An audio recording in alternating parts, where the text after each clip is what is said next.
আসসালামু আলাইকুম সবাইকে। আশা করছি সবাই অনেক ভালো আছেন। আল্লাহর রহমতে আমিও ভালো আছি।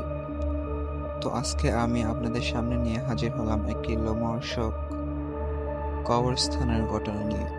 আশা করছি আপনাদের সকলের এই ঘটনাটি ভালো লাগবে। তো চলুন আর বেশি দেরি না করে আমাদের আজকের ঘটনাটি শুরু করা যাক।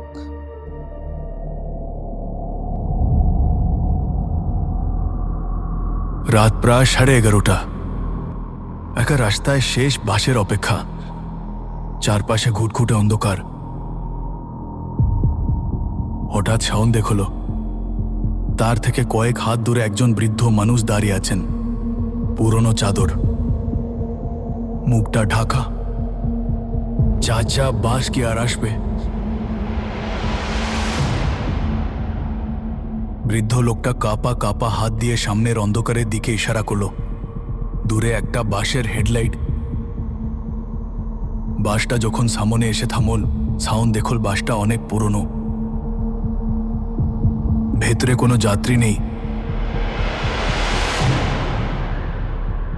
জানলার বাইরে তাকাতেই দেখল সেই বৃদ্ধ লোকটা তার দিকে তাকিয়ে আছেন। লোকটার চোখের মণিগুলো যেন অন্ধকারে আগুনের মতো জ্বলছে। বাস চলতে শুরু করল, কিন্তু অদ্ভুত ব্যাপার হলো বাসের ভেতরে কোনো শব্দ নেই। ইঞ্জিনের শব্দ নেই, চাকার ঘর্ষণ নেই। পুরো বাসটা যেন বাতাসের ওপর দিয়ে ভেসে চলছে।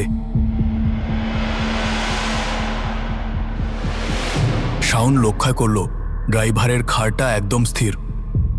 সে একবারও মাথা নাড়াচ্ছে না। শাওন দেখল ড্রাইভার আর হেল্পারের কারোরই কোনো ছায়া সিটে পড়ছে না। ড্রাইভারের সিটে কেউ নেই। স্টিয়ারিংটা নিজে নিজেই ঘুরছে। শাওনের চিৎকার করে ওঠার শক্তিটুকু ছিল না। সে দ্রুত বাসের জানালা দিয়ে লাফ দেওয়ার চেষ্টা করল, কিন্তু জানালার কাছ হাত দিয়ে স্পর্শ করতেই সে বুঝল ওটা কাচ নয়, বরফের মতো ঠান্ডা কোনো শক্ত আবরণ।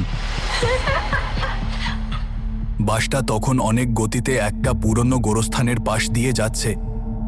সেই বৃদ্ধ লোকটা জানালার ঠিক বাইরে বাসের সমান গতিতে দৌড়াচ্ছেন আর হাসছেন।